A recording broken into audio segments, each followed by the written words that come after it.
We're here, episode 6, Kurrinda Bloodstock's Off and Racing. We're in a local pub of mine, Patterson Tavern. I've had many a beer here. Thanks to the guys for having us. I'm the presenter down today, unfortunately. Sean's out at the farm due to, we've had an influx of yearlings arrive, obviously, from Magic Millions. He's got his hands full out there. We've had farriers, plumbers, fencers, everything going on out there at the minute. The new paddocks that we're installing, they should be done by the end of this week, so that's great. Give us a bit more room, and yeah, it's great to see improvement in the farm all the time. We're always putting back into it, but we've had a hectic week up at the Magic Millions, of course. We've bought 8 yearlings with different trainers. We believe there's something there for everyone. Sold half of them already. The rest of them have limited shares, so our current database, they've just been great, like jumping on board. They've got full faith in us, and because of the results we're getting, they've got the utmost confidence. And if you do want to get involved in any of them, before the PDSs and everything come out, we're doing all that at the minute, but give us a shout, george@kbloodstock.com.au, or jump on our website, kbloodstock.com.au, and you'll see everything we have on offer there. You'll see the links to this podcast and everything there. We've had a busy time on the track as well, of course. We've had some nice horses trialling recently, 2-year-olds, having a few jump outs. And this week, obviously this podcast, all the results will be out by the time this comes out, but we were due to have 5 runners. Unfortunately, yesterday, Super Norwest, she looked to be right in with a winning chance. It was the perfect race. Matt Dale was pretty confident. And as horses always do, something goes wrong sometimes. But she hurt herself on the float. She's okay, but it was enough for her to miss yesterday. But she'll be back. Matt has a few races targeted for her next week. Goulburn and her local track. She's not far off a win, we'd reckon, on her first up run. That form was franked pretty good. The winner ran second, at Flemington on the weekend. It was very unlucky. So she should be in with a right chance. We've got a Guinea returning after a long layoff. Dave Pfeiffer and his team have done a great job with him. He's been very patient with him, and he'll go to Gosford, and look, he'll be there. He's obviously had almost over a year off now, and he'll need the fitness, but he's ticked all the boxes so far, and it's good to see him back. We've got two big runners on the weekend, Boston Rocks and Malibu, different states. We've got everything covered. Sydney is Randwick, Boston Rocks, and Malibu heads up to the sunny coast to take advantage of that cutest bonus scheme while she still can. But very winning chances. Boston's got to bounce back. He was a bit fresh the last time over the 1200, but we're confident he can do it. And then on Sunday, we've got Sovereign Dane looking to back up. He had a great win last start over the 1600. And my guest here beside me, Ash Morgan. Ash, you rode him and you gave him a peach. Yeah, no, he won good. His work into it had been pretty good, so he's done well having that spell, and he's come back strong, yeah. He really enjoyed being able to jump, cross and dictate, didn't he, and just roll along? Yeah, he did. He's not the easiest ride. He can just want to be a little bit wayward sometimes, so the plan was to go out and be forward and let him get in a rhythm, and he was never getting beat, really, was he? No, it was a very good win, and we were up at the Magic Millions. We had purchased a few yearlings at that point and a few beers deep, so it was pretty good shouting at the table from myself, Nathan and Sean. Great to get a win, yeah, and as I said, we did purchase 8 yearlings up there, half of which are sold now. So we've got some really exciting quality horses across the board for everyone to get involved in. We've got our first 2 yearlings going to the all-flying, all-conquering Gay Waterhouse and Adrian Bott stable. They can't do any wrong, especially with their 2-year-olds, so we're pretty excited about that venture. We've got horses with Nathan, Matt Doyle, Chris Anderson. Yeah, so it's pretty exciting with them. Last week on the track, trialing-wise, we had an exciting horse. I don't know if you know much about him, Ash, Private Harry. That's in Nathan's stable. Yeah, no, I had a sit at him. I think Kobe had a sit at him too, so I got. And then wouldn't let go of him. I got shafted for the trials, yeah. But no, he looked like he'd come on a lot for his first trial. He trialled good the other day, yeah. Yeah, I have a share in him myself, so it's tough ownership group on him, but you don't want to ride on him. But no, mate, we'll jump into a bit about you, and thanks for joining us, obviously, coming out here. But you started obviously overseas, much like myself and our producer Dave. We're all from the other side of the world, but how did you get involved in it? Did you always want to be a jockey, or? Yeah, I sort of, my grandfather was a huntsman. He used to have foxhounds. We always had horses and point to point is that at home. So I was always around horses from a young age. Probably didn't really start taking it seriously to sort of 10 or 11. But as long as I can remember, I always wanted to be a jockey. I was mad into jump racing. I think Isterbrat won his 3rd champion hurdle, and I was like, That's how I got started, Cheltenham. Yeah, it was like Hardy Eustace, Brave Ink. That was one of the best races. Them 3 coming up the hill. But I got into it through jump racing, and I got to 16. And I was still fairly light, so I always thought the flat would be a limited time on it. But I stayed fairly light, so it was good. And who gave you your first start over there? So I was at Mark Tompkins. He's at the Newmarket. So I went there to be apprentice him. He had Sal Golem, who was champion apprentice a couple of years before I went. And so I thought I'd go there. I actually went to Philip Hobbs's. I was going to go and work there, and he said, "Oh, what weight are you?" And I was like, "Oh, every jump jockey's about 9.5 stone." I was like 9.5 stone. And I think I was about 7.5 stone. So he said, "I think you should try the flat." You get run away with those. Yeah.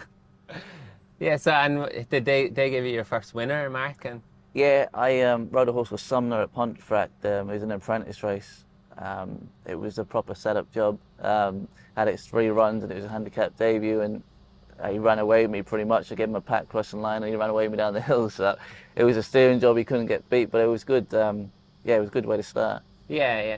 And did you ride out your claim over there, or was it when you came over here? No, it was when I came over here. So I think I rode 7 or 8 seasons there in England, and I rode 71 winners. It was a slow burn. I think my best season was 16 winners. Yeah. I think my last season I rode a listed winner, and I rode 1 more winner after it, and then I stopped riding over there. So yeah, it was, I think 14, 15, 16 was most of my years there, you know. And was it just so competitive over there, or the lack of racing compared to here, that made it tougher? Or? I think there's a lot of apprentices coming through. So every trainer has their apprentice that they use themselves. So unless your stable's going really well, it's hard to branch out of it.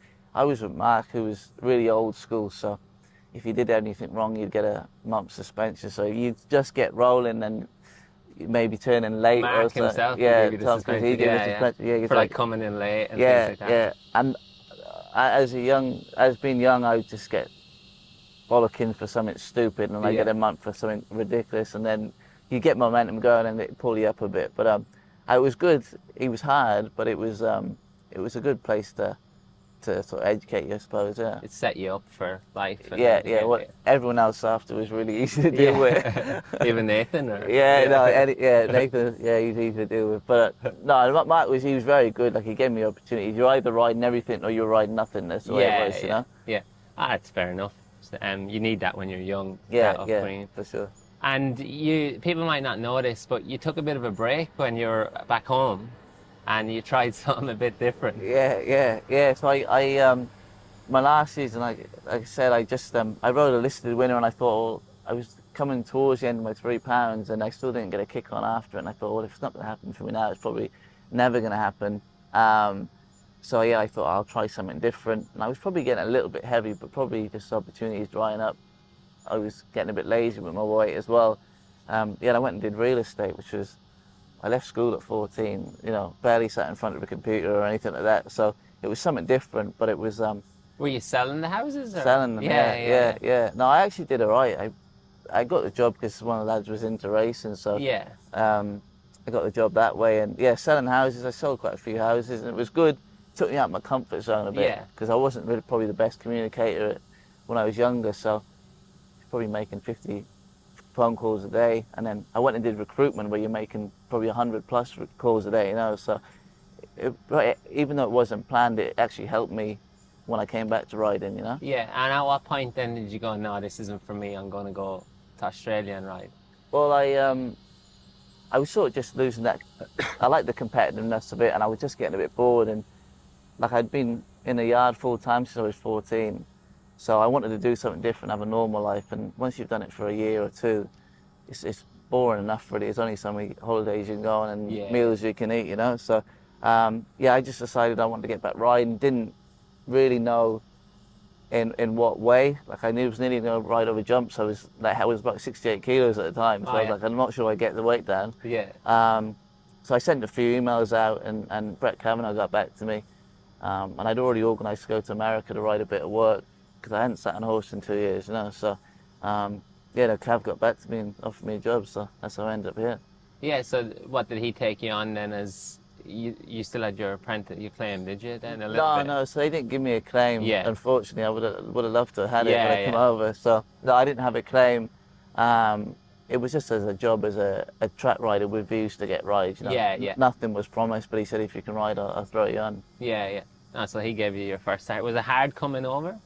Like settling in and that? Yeah, it was. I went to Santa Anita and I knew a few people there, and I came over. I didn't know anyone, and I was planned on saving a heap of money when I was in America and didn't do any of that. Spent it all. You just go out. Yeah, and just party. went out Yeah. and saved nothing. So I came over with nothing, and yeah, Cav, Steph that works at Cav picked me up from the airport and took me to Sco, and it was different. You know, I was in Newmarket where there's something going on all the time, and I came to Scone and there was nothing really going on, and they didn't know anyone. So, you know, Cav's family's really good. I'm good mates with Jack and that. So he took me around and we did a heap of stuff I wouldn't usually be doing, you know. And, it was good. It was good. It was what I needed at that time as well, you know. It kind of opens your eyes that there's more to life than just that, isn't it? Yeah, 100%. I remember the first time I got on the train and went to Scone, I thought, as I got through like Singleton and Musselbrook, I was like, where am I going? Like, what am I doing with my life? But I was the same. I spoke to somebody, said, it's only an hour outside of Sydney. Yeah.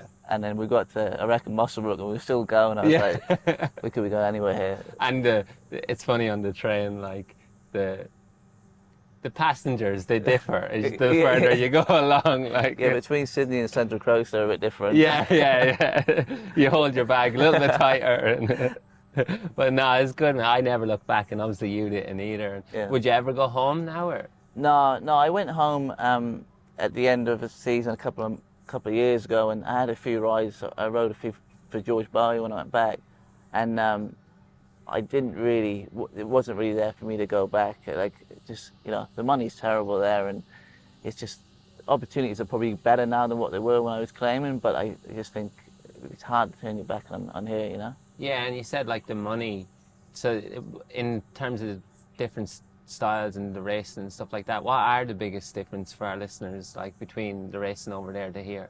Yeah, well, the quality in England is obviously very good on the whole, but just the prize money for it doesn't match the quality of horses that go around, you know. Like when I came over, I was riding in non-tabs, and they were 6,000 to the winner. Well, that's just a normal race day in England. You're getting 2,000 sterling to the winner, you know. So, yeah, and they're the lowest grade of horses over here, and you know, the prize money is better. So, yeah, it's something that's a shame in England because the race tracks are amazing, but just the money doesn't back it up. Yeah, it's hard, isn't it? Like over there, because say you're on the all-weather on a Saturday night or Friday night or something, and you said it's $2,000 or that to the winner. By the time you pay the truck, the strap or the jockey, like there's not much change out of that. No, that's right. So that's why like punting has to be the way at home, unless you're one of the elite. That's right. Yeah. But so that obviously the prize money here is great, and the opportunities are better. So there seems to be a lot more racing than that here. Yeah, there's a lot more racing. Obviously, day to day you could go racing if you wanted every day, you know. And you nearly do, like, don't you? You cover a lot of kilometres. Yeah, I'm trying to scale back on it a bit. The year I won the Premiership, I went everywhere. Yeah, and it was good riding winners, but at the end of the season, I was pancaked, So. And you just drive on your own, or? Yeah, look, I share lifts sometimes, and I don't mind being on my own. To be fair, I just turn the music off and have a think to myself and that. But it's also good to get away and to have that time to yourself when you're driving, because you're around people all the time and on the phone, So you got to be switched on. Yeah. So that year you won the Premiership. How many winners did you ride? 136. Yeah. And you've rode what, 66 already this year? Yeah, I think 66 and a half. So What's we'll say half? 67. Dead heat. Yeah. Should be yeah. counted as a whole, I think. Yeah, but still won. Still won. Yeah. You won't be saying it if you win the Premiership again by half. But yeah, so you're having a great season so far, mate. And Do you ever like set yourself targets at the start of the year, or do you just go with it, how it goes? No, well, for this season, I just wanted to ride better quality winners. Winners numerically probably not as important to me now. Like I've done that like that year, and for me now, I just want to be able to ride better quality winners, and to be honest, just have more prize money than my best prize money years. Try and keep improving that, because I think riding winners is all well and good, but sometimes no one's watching when you're riding winners out in certain places, you know. Yeah, like if you can get a winner on a Saturday, it's probably worth what, 5 winners during the week. Yeah, maybe. that's right. So, Yeah. Yeah, no, I see. You want quality over quantity. Yeah. Yeah, no, I 100% get that, mate. But yeah, you're still, prize money is going pretty well. You're in the top 10 this year. I think you're sitting 9th at the minute, and I think you've got about 2.3 million in prize money. So Yeah, no, it's crazy. you do well hiding that from the tax man. Oh, I know, yeah. I know, yeah. Well, I'm a lot better organised now. I got Ben Pollock doing my taxes, which helps me. Free plug there. Yeah.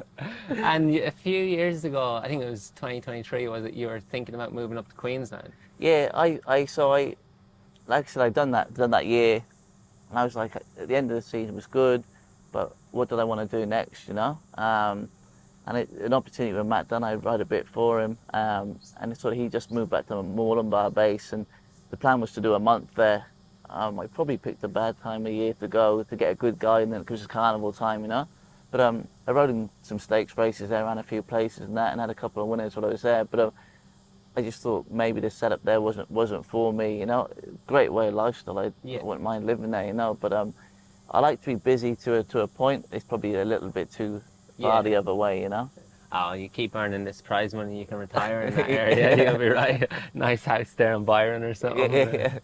What was your first ever winner, mate? Do you still get that thrill, like you mentioned the winner obviously, but do you still get that same kick out of it as you do now riding a winner? Yeah, I mean you do. Probably certain winners more than others. Like if you've had something to do with a horse at home. So if it's one you've done in road work. Yeah. And you go and you've told, like I've told all, I've declared it to him, and I've got on one on it. You get a bit of a kick out of that. But you know, riding better winners is like a win on a hard to say Melbourne Cup Day. You know, it was a 300 grand race. Yeah. You've had a great affiliation with that horse. Yeah, no, he's been great to me, and Jason Dynamic sticking with me on him was good, and then to pay him back with winning on him was even better. You know, so. That's probably the biggest buzz I've had out riding the winner, to be honest. Would he be the highest level winner you've rode? Or? He would, yeah. Like I said, I rode a stakes winner in England, but it was probably worth what a provincial would be worth, you know. So if even. Yeah. So he's been great to me, that horse. What's it like? Like, explain to our listeners and viewers, because they can watch this on YouTube too. But what's it like sitting on the back of one when it just gives you that feel like it's a proper horse, or a new 2-year-old coming through, it's the first time you've sat on it, or even in a race like with Sovereign Dane, like even though you say he's a hard horse to ride, but everything clicked right that day, like it just fell perfectly. What's that feel like for you?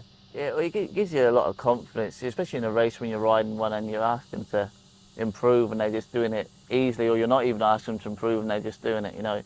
It's a good feeling, and a lot of times when you ride them horses, you sort of know you're winning early on in the race, you know, like I said with Sovereign Dane, he was never getting beat from the half mile, you know. Whereas the day before, he was beat at the half mile. That's right, like, exactly. Yeah. So you know sometimes when you're going to win a race early on enough, you know, sometimes, you know. So, but you know, getting on good horses is what you want to do, and even track work when you ride one that goes well, you know. It gives you a buzz because you want to know where it's going and you want to make sure you're on it and stuff like that. So that's what you keep chasing, yeah. And would you, going into the races, like you do all your homework on all the form, previous runs and everything like that? Yeah, so I go through my form, do my replays, and I just get the newspaper and mark everything off, and James Winks does my mentor, and he's helped me a lot, and we go through the race together beforehand. So yeah, now, probably more than ever, I've got a real good guide on what most horses are doing through the run before we even go out, you know. Obviously, it can go completely out the window when you miss a kick on one and you're at the back. You go to plan C, D, and E and F. In the weighing room, mate, who's the biggest characters around? There's a few. I say Megorian's probably the biggest character. He loves a wind up, and but he's good fun to be around when you're having a good day. Maybe not when you're having a bad day. he grinds on you a bit. But he's probably one of the biggest characters, to be fair. But there's a lot of good lads, you know. I'm friends with a fair few of them, so. We won't ask you who the biggest whinger is. It might cause a problem. But and what's your like? Just for our listeners and that they see you on TV and stuff like that, and all of the jockeys, and it's easy for them to pot one or that for a bad ride because they lost their $5 on it. But like, just explain to our listeners, what's a morning for you? Like, you'd get up at what time? You got to do all this, then you got to go race, and you might have to lose weight for it and all that kind of stuff. Yeah. Look, it's dependent on the day. Like, I ride work a couple of days a week, majorly Tuesdays and Saturdays. But if I'm not, I'll get up sort of 7 o'clock, something like that. And if I have a bit of weight to lose, I'm pretty lucky. I don't have too much weight to lose. At most a half, really, on race day. And then just obviously the travel wherever you're going. But on a track work day, I'll probably be up at 4:30, get in for 5, maybe a little bit later, get the wild ones out of the way, and then I'll turn up. But so it's a big day, and it's a long day. It's the late nights getting home, and then just the repeating, doing it over and over again. I think most days I've done is 14 straight. So it does wear on you a little bit. But I try to keep to a routine in a way, and when I have a rest day, I really try and make it a rest day. And what's like the hardest part about being a jockey? Like, obviously you'd cop it from unhappy punters and unhappy owners, trainers.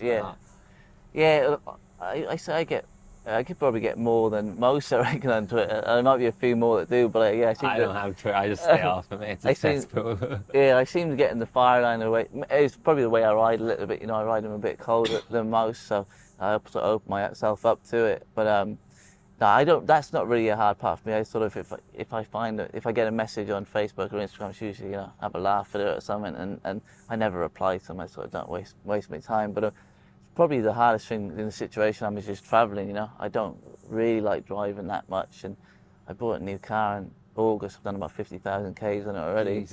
So, trading it into. And it's $3,000 for a set of 4 tyres, so that's breaking my heart. Yeah.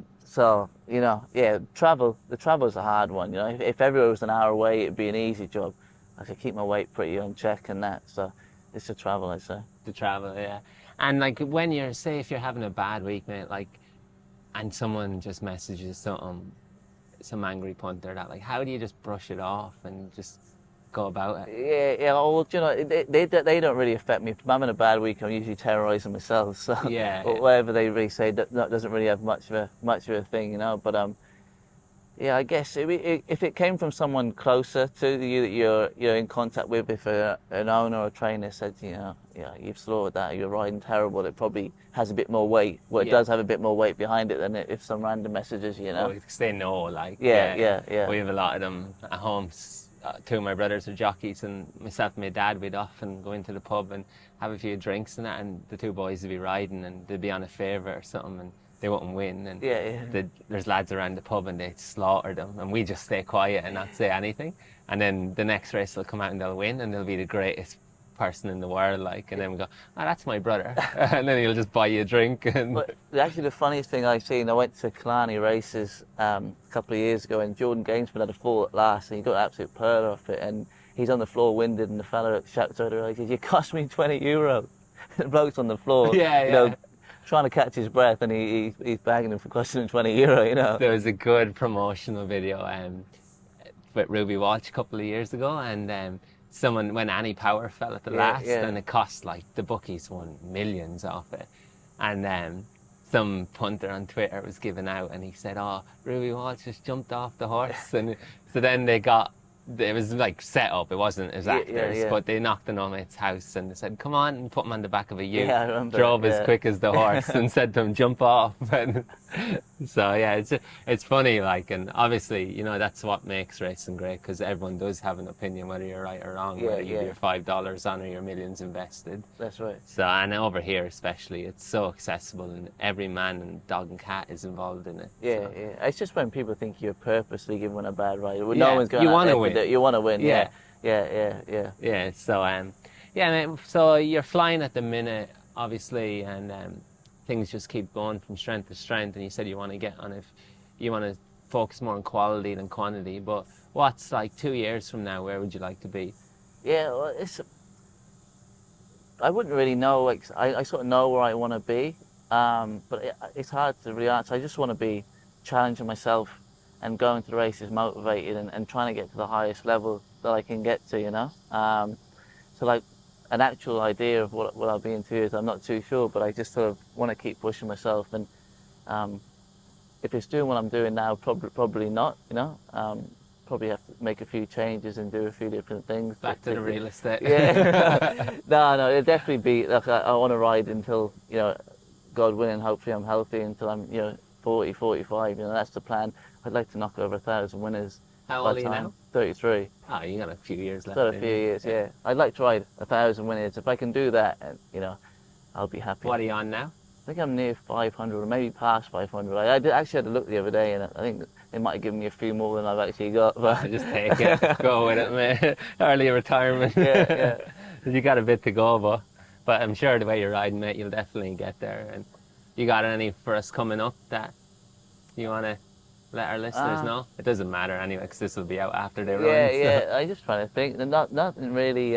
You'd imagine Sovereign will go well if he draws a gate You at think if he Wyong. draws a gate at Wyong and he gets around the track well, you think he'd go I close think he's again? trialled there already. He has, Wyong yeah. got- I trialled him there. Yeah, and he went well, Yeah, didn't he? yeah.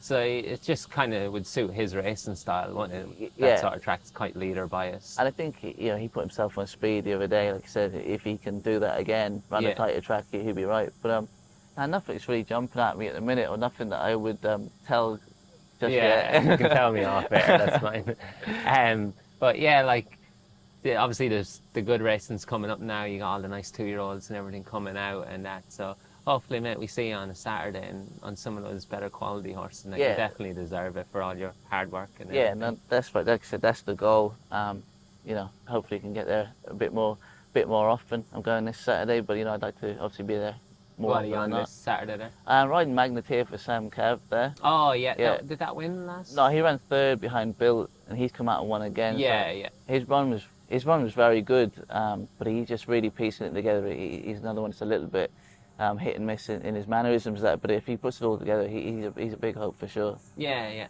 Oh, hopefully he can get the job done for you, mate. And thanks for coming on. Really appreciate it. Mate. You did well. Nathan broke some equipment when he was on, so you're one up on him. Yeah, it wouldn't be like him. I was saying to you earlier, I just can't believe I caught strays off in the last time. He didn't offer to pay for the equipment. No, so. he wouldn't. He's tight. He wouldn't spend Christmas. Yeah. To be fair to him, he bought a couple of rounds at the Gold Coast. But I think it was because they were free. Because you were buying horses. Yeah. No, he's a good lad. But no, yeah, mate, thanks for joining us. We really appreciate it. And for all our listeners, you know, like, subscribe, follow, do the whole lot. This is available on Spotify, YouTube, Amazon, all good platforms. This episode will come out just in the run-up to the English Classic sale. So as I said earlier, I won't harp on about them. We do have a few shares left in some yearlings that we bought at Magic Millions. If they're not for you, I'm sure we'll get something at Classic sale and so on throughout the year. Give us a bell, george@kbloodstock.com.au, and register your interest with us. We'd love to have you on board. Thanks again to the Patterson Tavern for having us to do a great feed here. I've had many of them. The last time I was here was actually for my soccer end of season awards tournament, which I still am a bit dirty on. I didn't get a C grade player of the year. I was runner up. You don't want most improved player, that's what you don't want. No, yeah, that just means you're a little bit less shit than last year, doesn't it? But no, I'll let that one go because old mate's actually in the sharing the horse with us now that beat me, so he's all right. But yeah, as I said, like, subscribe, send it to your friends, get involved, and we're going to have a feed and a couple of beers, and Moneybags here beside me might shout the feed.